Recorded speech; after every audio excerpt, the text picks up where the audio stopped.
Continuity Teaching Template.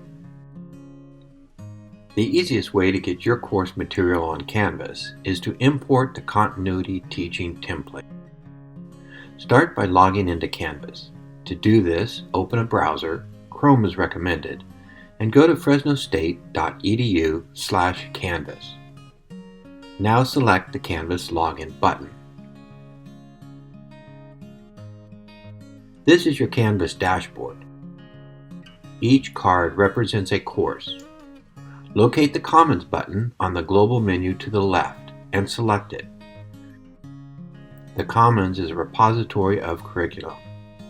Locate the search bar and type in Fresno State Continuity. The template should appear. Click on it. The Continuity Teaching Template consists of 3 modules. The first module is Faculty Directions and is unpublished.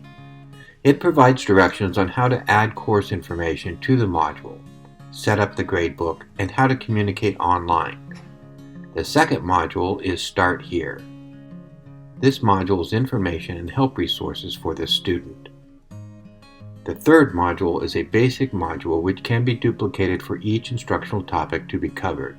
It can be added to and filled in with your course information. Locate and select the Import Download button on the right. A list of your courses should appear. Select all of your courses in which you want to import the Continuity Teaching Template. Scroll down and select Import Course. Once the import is finished, click back to your dashboard. Locate and select one of the courses you imported to, and you should see the Continuity Teaching modules. Now you are ready to start using the Faculty Directions module to build your course.